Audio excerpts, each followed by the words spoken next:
What's going on, folks? Ted from Immersion here, and I'm back with a familiar face for some of you. And if not, well, I'll have him introduce himself. So, Noah, please introduce yourself to the internet. Hey everybody, my name is Noah, aka my lawyer friend.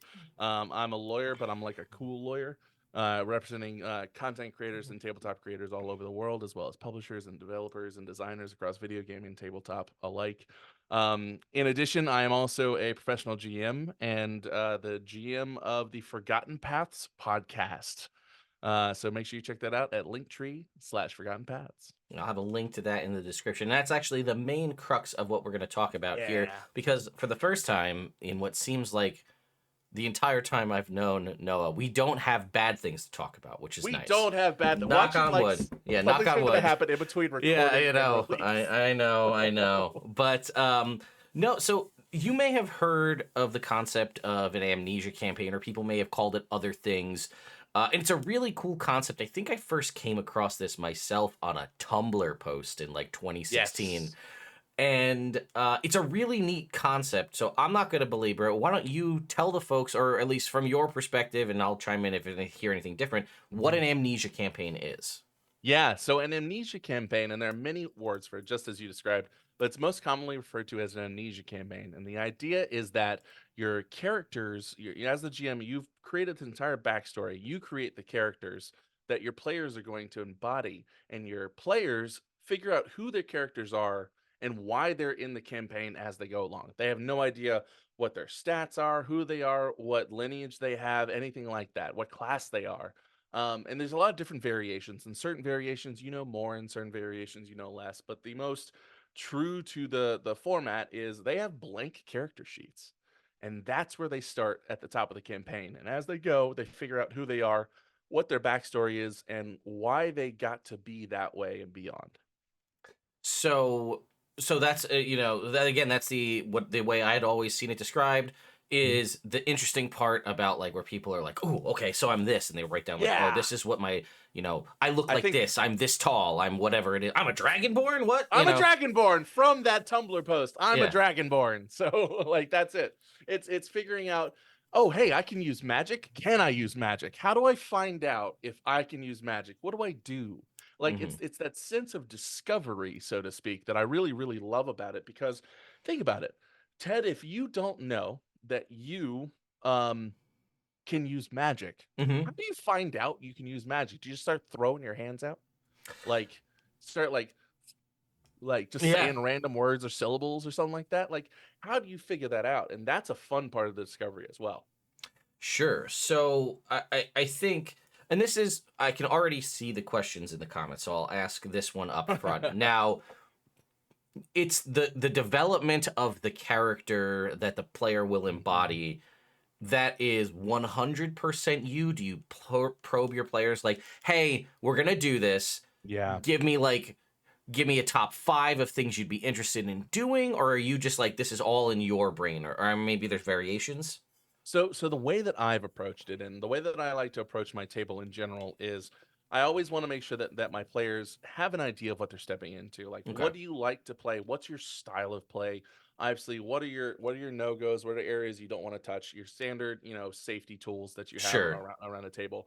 Because in this, there's a heightened chance that you might stumble across something. So it's really important that you are very careful as a GM that's planning to run an amnesia campaign, that you do go through every single one of the textbook safety tools that at this point everyone should be doing around their tables anyways. And there's a lot of great resources out there for that. We can link them, etc. But in general, when you're building out these characters and working with your players, you say, what's your play style? Like, if you were, say, hopping into, if you're playing Elden Ring, how are you gonna play that? Or is Stardew more your speed? That kind of thing. And kind of figuring out questions around what they would like, and from there, you make suggestions. You can go as granular as saying, hey, if I were to put you in one of these 3 classes, would you be okay with that? And then that way they can say, I absolutely don't want to play an artificer, for example. Right. That kind of thing, and work with your players to make sure that they're going to have fun with what you throw at them. But then, as the GM, you get to build that character. And as GMs, we all have millions of characters in our That's very heads true. Yes. that we'll never get to play. So just pluck one of those and put them together and put them into your world. Okay, yeah, because that's what I was. I mean, I figured that obviously would be part of it, right? If you're like, Right. I hate casters, and you're like, cool, I picked a wizard, a sorcerer, and a bard for you. Which one do you want to play? Right? So you obviously don't want to do that. Yeah. But what I was, and I think that kind of answered my question because struggling with the surprise, right, is obviously Right. and the unknown is the biggest part of this. So giving too much away up front seems like a bad idea, but like you said, you got to make sure you're touching on the right Yeah. things and knowing what are the wrong things when you're going through this. Right, exactly. You have even more care as a GM when you're playing an Amnesia campaign because truly, where before most of the campaign and the success of it was in your hands, even more so here. The players are truly relying on you. And it is a leap of faith. There's a lot of trust in Mm. taking somebody onto an Amnesia campaign. It requires honest conversations. If you can't have those conversations with the people at your table, then it might not be for you. So to that point, this is also another interesting thing I thought of while we're talking, right? So Sure. obviously, a one thing that you as a GM in a traditional campaign, it's on you slash your players to like coax backstory elements out of the Right. players and say like, okay, give me something. Give me a paragraph. Give me your, Yeah. your 50-page backstory. Or give me whatever you've got, and I'll work my best to pepper it in through the campaign. Hmm. And we've all been there. Some people will go, they will write that whole novel. They're like, Right. here's my character's 10 lineages back, everything you need to know about them. And then Oh, other but they're people, level one. right, correct, right? Yeah, here's all my heroic feats for my level 1 character. Yeah. Or you're like, dude, give me something. Like, Yeah. give me a name, give me something to go off of Please. so I can do something. This, you basically, you don't have to, if especially if you're someone struggling with getting information from your players. Right. As the GM, it's all in your hands now at this point. Literally. It is at its truest form, it's all in your hands.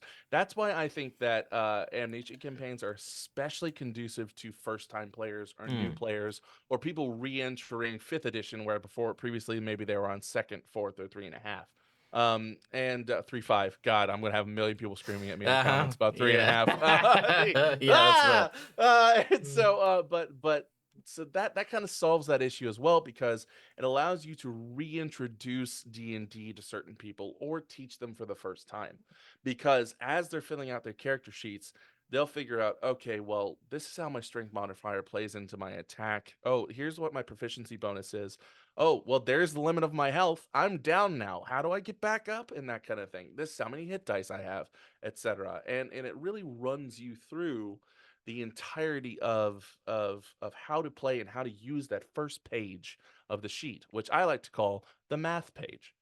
Yeah, well, you know what? I didn't even think about it from that perspective to the concept of, Hmm. so one, right, new player, right? So when you Right. think about a new player, you've got a couple of things. There's people coming in completely in the dark, never even heard Yeah. of Dungeons and Dragons, or you'll have what's probably more likely nowadays, somebody that's watched an actual play, whether that's Right. Critical Or Role, listen to Dimension, one. Yeah. or Listen to One, Dimension 20, all these big high profile things, Right. and they have that, like, they're nervous because they have that as an expectation of Yeah. like, I don't know how, I don't have my backstory, I'm not like ready to do all this, and it's just like, well, forget all that, Hmm. we'll explain it as we go. But then to the other point of that is the brand new player. Okay, I'm gonna make an attack roll with this stick, and you're like, okay, your number is 3. Okay, and then what is that? Okay, so then maybe is that my Yeah. strength modifier? Is that my strength modifier and proficiency bonus? And you're kind of, like you said, working through the math as your Right. character learns it. The player learns it too. So it is even better in that instance for a new player. Instead of a full sheet too of a ton of numbers, you're going to Yeah. start off with like, okay, here's one number. I know Yeah. that number and how it works. Let's get the other ones. Introducing the concept of languages and understanding languages as they walk through a town and you understand, you find out quickly that what you're speaking is common because it's what everyone's speaking, it's common. But then you hear something where it's not common but you understand it, you notice that that is an orc. And oh wow, I know orcish, Mm-hmm. that's how I understand languages. Oh, I can use different aspects of language and interact with my environment instead of just having multiple languages sitting on my sheet and thinking, oh, this might be useful in this one niche scenario. Let me actually look and see if I have that language. It's, oh, I know that language. I can be more conscious about it in my interactions. Yeah, and well, here's another thing. We talked a lot about just brand new players Hmm. reintroducing D&D to players of older editions. Yeah. Here's one that you didn't mention, which has really struck a chord with me.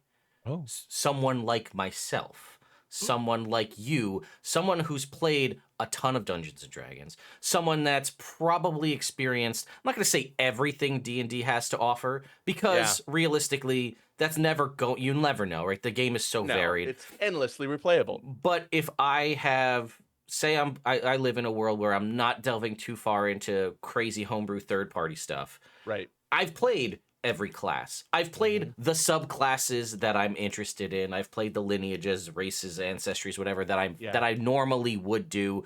Right. And I'm like, what's left for me, right? What am Right. I left to do? What can I do that will still interest me? And it's just like, do I just rehash character 3, the evocation wizard, and play him again? And it's just like, well, I did that once. Kind of don't Right. want to do it again. Now it's just like, what's out there? What's left for me? And the Hmm. concept of showing up at a table where I know as much as everybody else, which is the other thing, right? You might have Hmm. people like myself, like other folks who have an encyclopedic knowledge of the player's handbook, the monster manual, everything. Yeah. So your head's spinning a million times a second. What am I going to do? How are these things going to interact? And I sit down and Yeah. say, I know I have a strength score of 12. That's all I know. That's it. I need to figure this out. So like I'm learning as my character's learning, but then Hmm. it changes my entire landscape of how I play this Right. game. You might pick a class, subclass, lineage combination that I would never do because in my min-max brain I'm like, that doesn't work.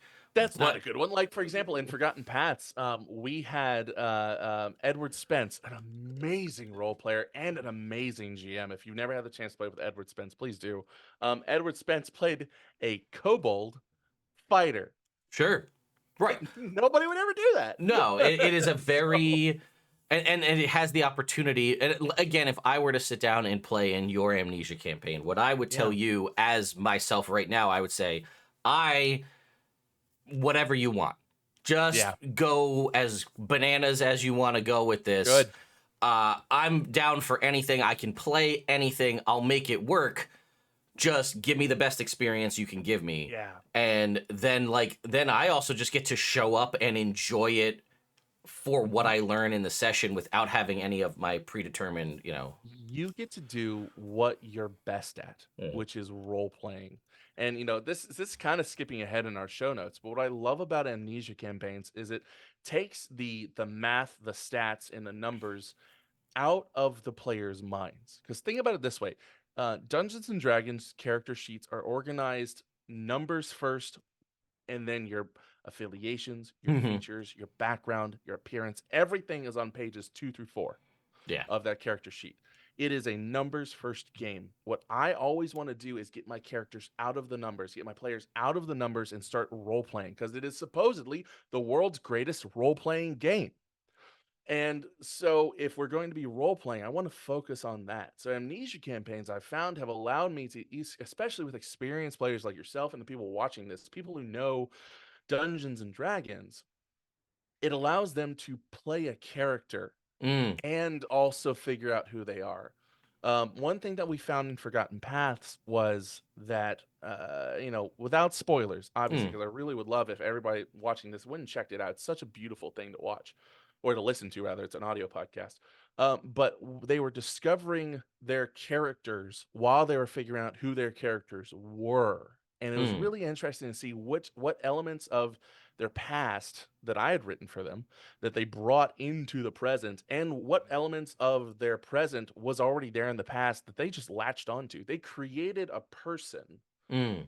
absent any knowledge about who they were and what they're good at. So if we think about it this way, Ted, we see these TikToks and Instagram reels about the one that I've been following is can I determine my Dungeons and Dragons strength score? What is Sure. my Yep. IRL strength score? You know what I mean? Yep. we don't know what our strength score is walking through life. We're just going to try and open that door that's stuck. Right. And so I want people to focus on what they would do instead of what they think they're good at. Yeah. If I'm trying to steal something from this camp, if that's my goal, I'm not going to turn to Fred and say, "Hey, Fred, Yeah. you're the sneakiest one of the bunch," because maybe I think I'm sneaky. Yeah. Like, Yeah. Maybe you are. yeah. And so instead of min-maxing your way through the game, it focuses more on role play.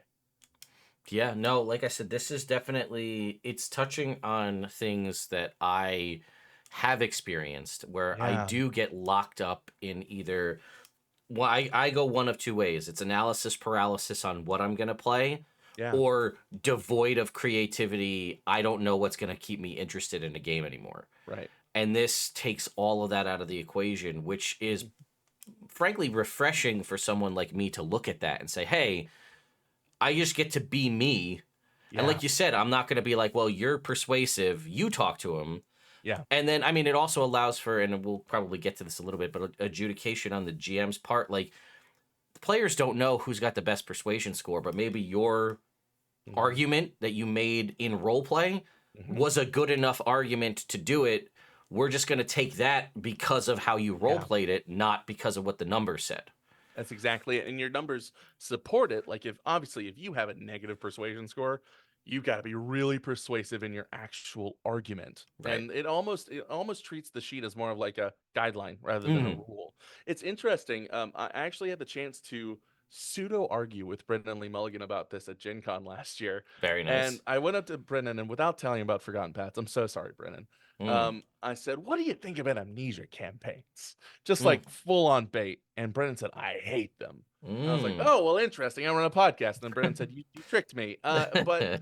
But Brennan's argument was that it gets rid of player agency to Mm, choose their characters, and that is true to a certain extent. What it does is it gets rid of the player's agency to create the character, to create the numbers on the page. sure. But as long as everyone's consenting to that experience, and we're within the safety tools that we've done, it actually frees the player to do whatever they want as a character. It frees them past the four corners of that page.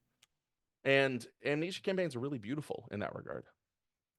So let's talk about. So for me, obviously, not never having done this, we Mhm. talked a little bit about it, but it sound like for a one shot, this seems like obviously amazing for a concept of a one Sure. shot, Yeah, right? yeah, Like, absolutely. and then as with all one shots, right? People are going to be a little more free and loosey goosey with how they Yeah. play their characters because they're like, at the end of the day, this character they're done. Mhm. Yeah. So you've done this as a campaign, which is much obviously longer format.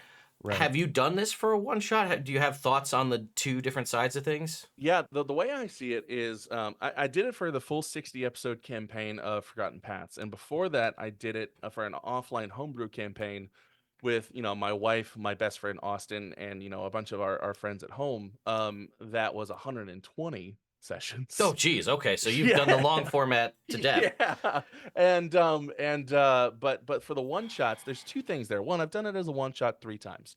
But the way that I see it, at least in our one shot for content world, for the most part, those are effectively amnesia campaigns. Sure, you put together your own character sheet and you put together a backstory, but you don't have that person solidified at Hmm. all. And you're effectively coming into it fresh, and you're kind of figuring out where you are in the space just as you would in an amnesia campaign. It's very similar. So I'd say doing this as a one shot is the best way to test it out, play with it, and really doing it as a one shot allows you to focus entirely on the character as opposed to maybe filling out the character sheet as you go. If you're doing it as a 4-hour one shot at a con or something like that or on a stream, it's almost not worth it to even fill out the sheet unless it's like a specific ability or something that you have, or Mm-hmm. like, hey, I'm a tabaxi, you know what I mean? Right. Sure. Um, but I would say that doing it in a long form actually is gives you more opportunity to really dive deep into what that character could be. Mm-hmm. Um, Having done it twice as a long form, especially on Forgotten Paths, where it was for content, um, it is a lot of work. for Sure. a DM. It is so Are much more. more prep than your Yeah. average campaign, I would imagine. Yeah, absolutely. Because you need to know everything that's going on in your world, and you need to know everything that happened with all of those characters. You need to put in their interplay together and figure out. And here's one thing that people typically forget for the long form: you've got to give them a way to remember who they were. Right. Because one of the most interesting parts of the Amnesia campaign is comparing who you are and who you become to who you were before you Mm, lost your memory. I see. Um, and so, for example, the premise of Forgotten Paths, and I actually have it on my cards here. The premise of Forgotten Paths is a kobold, half elf, and halfling wake up in prison with no memory of who they are or how they got there.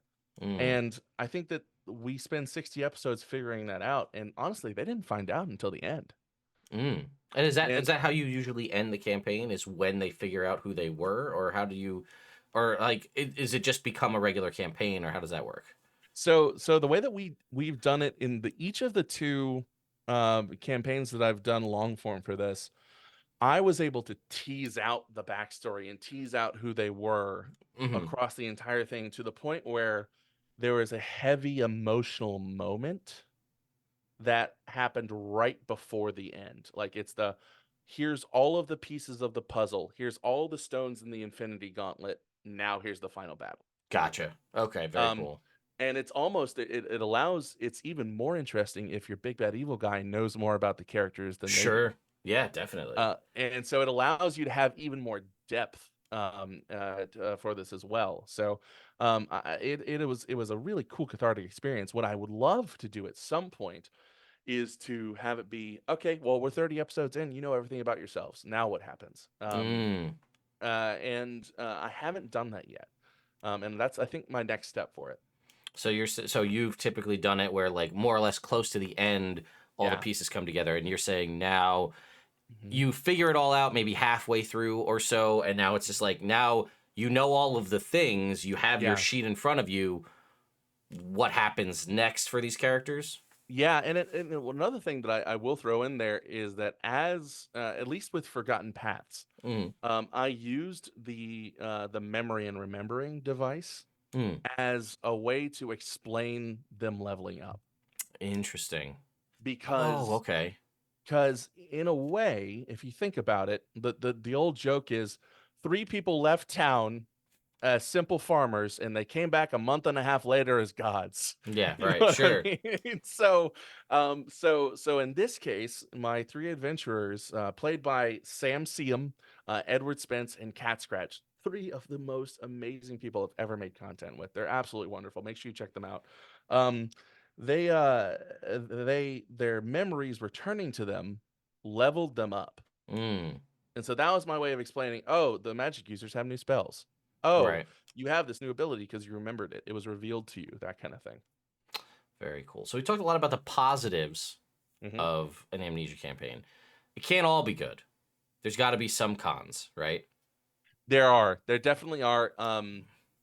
Here's where amnesia campaigns can have drawbacks and also go wrong. Okay. The drawback is it is an incredible amount of work for the GM. It's more than your average campaign, and I would say it's at least triple or quadruple the amount of work than your average campaign. Mm.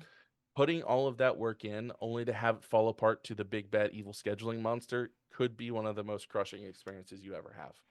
Oh man. Um, Yeah. because think about it, you need to figure out how to bring people in, and it is hard. If you lose that to scheduling, I fought so hard with my homebrew campaign to make sure that we finished it. You know what I mean? Mm-hmm. Because we Yeah. started over Discord during COVID. Sure. Um, and it was really easy for like a year and a half to schedule, and then as the world was opening back up, it was, oh, okay, well now we're going back to work. You know what I Right. mean? Yeah. And so so that is one of the biggest drawbacks is it is a lot more work for the GM. And so you need to have a regular group that you play with or people that can commit to long-term stuff. The other drawback is for the players if the GM is not good at improving or letting go, Mm, then it can turn into a nightmare experience. The GM in a Amnesia campaign, even more so than in a your standard campaign, cannot be one that says, "Oh no, you can't do that." right. You have to let your players explore, because if they don't explore, then they don't figure it out. Now, to be clear, you can still lay the breadcrumbs. You can still kind of be on the rails. Don't let your players see the rails. You know what I Right. mean? Yeah, yeah, yeah. Have fun with them and still do the things, but you can't say, no, you can't open that door. I actually made a mistake along this line somewhere in Forgotten Paths Campaign 1. Um, and I learned it, and it went past really quickly. And I don't think any of the audience ever picked up on it. But one of my players was like, I was like, I'm so sorry. And so we Mm, figured it out and fixed it. But it is one of those things I'm incredibly cognizant of the players have to have the agency to explore. Otherwise, they won't explore, right. because you have to explore in order to figure out who you are. Yeah. Yeah, it sounds obviously, I think, like I said, this is not going to be one of those where your GM, you just show up and like, I didn't have time to prep. We'll just kind of wing it Yeah. and see what happens kind of a thing, which I'll Yeah. be honest is like 90% how I prep for games is I'll just be like, I've got enough in my head. We'll figure it out as we go. And you'll Yep. take me off the rails anyway. But now it's literally all in my head. Mhm. I mean, I guess to some degree, again, as a positive, if you're like, I really hope that they string this to this, and you're like, Yep. well, I control the backstory and the NPCs, we could probably try to make that meet in the middle Yep. within reason.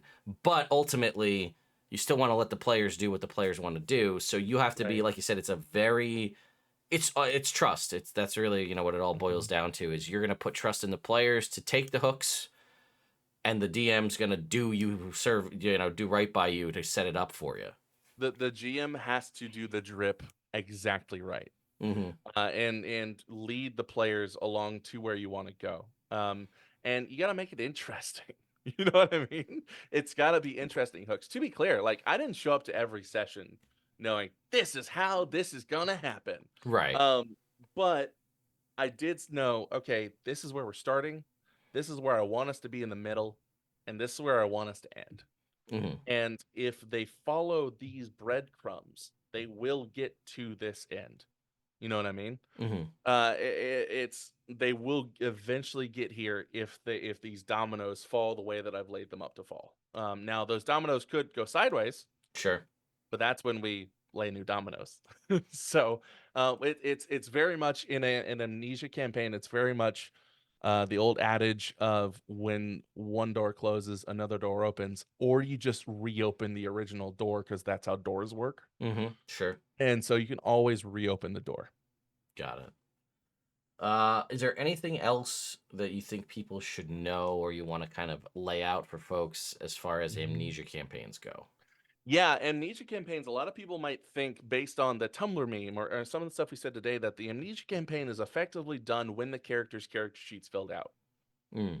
But it's not, Mm-hmm. because they're going to build their character's personality and quirks and traits. And then as they're doing that, they're going to be collecting the information that goes on their sheet. And that's when you come back to pages 2, 3, and 4, figuring out who they're affiliated with. Oh my God, I didn't realize I know this person. Why do I know this person? Is that important? You know what I mean? Mm. And so don't view the goal as filling out the sheet. View the goal as filling out the character. Mm. And the sheet is a tool to help you understand that, but the sheet should not be the focus of an amnesia campaign. In fact, at a certain point, the sheet is the least important thing as the campaign. The blank page is the hook that gets them in, but it's what you put behind it that is the most important thing. And that's what, honestly, the crew that I had on Forgotten Paths campaign 1, um, which all 60 episodes are out now, um, was incredible. And they followed perfectly. They created such beautiful characters that even though I had made their backstories, they made such amazing characters, and it was like watching a seed just blossom. It was Mm-hmm. amazing. So that I would say that everyone should at least try it once. Yeah, I mean, it's definitely an interesting thing, and I'm sure you've seen some form of media somewhere where there's an amnesic character Yeah. where they find out this whole, they learn who they are, they've solidified who they are as Mhm. this new person who doesn't remember, and that's a whole personality and connections and all of that, and then at some point it all becomes clear what Right. happened, and then they have to also deal with the like, well, who am I, right? Mhm. Which one am I? Am I a meld of both? Mhm. Should I do I fall back on old me? Do I just abandon old me and go with new me? Right. And that's definitely a big exercise in role playing as well for the players to figure that out. And you know what, amongst a party, it could go, you might see all three. I'm going back to old me, I'm sticking with new me, and I'm going to blend them. And now the whole party is but now how do we interact as a group? Because some of us are now fundamentally different people Yeah. than we were before we remembered. Yeah, and one of the things I will say in Forgotten Paths Campaign 1, Edward Spence did such an amazing job of blending the two together, Mm, and in a way that kept me as the GM guessing until literally the last episode. wow. It was so cool. Very cool. And so I would encourage everyone, if you're interested in Amnesia campaigns, check out Forgotten Paths Campaign 1. I say 60 episodes, they're 1 hour episodes. Yeah, So that's not bad. yeah, it's effectively 20 episodes, 23-hour episodes. So 61-hour episodes, and listen to them as much as you want. We'll link in the notes. Hmm. Um, I will tell you what we have coming up. We in the meantime, we did a full-on Avatar: The Last Airbender Legend of Korra with Forgotten Paths. Hmm. Where we had the first campaign, Avatar: The Last Airbender, and then we did 6 miniseries in between campaign 1 and campaign 2 Hmm. that fleshed out the world with a bunch of amazing guests like Critical Bard, Captain Robert, Raven and Sam and Ed Spence returned, Draconics, all sorts of people. It was incredible, and it fleshed out the world for me, which is really Yeah, nice. gotta love that. Yeah. Anything to take the load off. Yeah, a So bunch of a 4 episode miniseries, and then we have campaign 2 coming up. yeah, so when does that become available? Or Campaign 2 releases on June 10th, 2024. And the okay. first 3 episodes, it'll be every Monday until the 60 episodes are done. So the first 3 episodes are effectively my session zeros with my new cast. We have Draconics, friend of the show, Draconics. Then we have Mick Laffy Taffy, who's a full-time Twitch broadcaster that is relatively new to the tabletop space. Hmm. And then returning from the campaign 1 cast, we have Sam, as well. So we'll have 3 one-on-one episodes and then diving into campaign 2. I'm really, really excited. Awesome. And again, I'll have links to all this stuff down in the description. Noah, before we bring this to a close, anything Mhm. else people should know? Yeah, one, make sure you check out Amnesia stuff. It's really, really fun. I think that it is honestly one of my favorite ways to play these days. And then two, download Forgotten Paths. Check it out, listen, subscribe. Hope you enjoy it. Leave comments and feedback on Spotify and Apple. And also make sure, if you're not subscribed to this channel, Jeez, this do guy. it, Well, because thank you. Ted's the best. Well, thank you again. Thank you so much for being here. Again, like I said, links in the description.